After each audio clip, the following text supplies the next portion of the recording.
tận đây lại dần dơ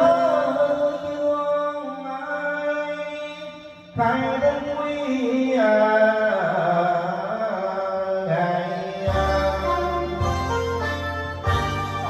mình trái đàn hoa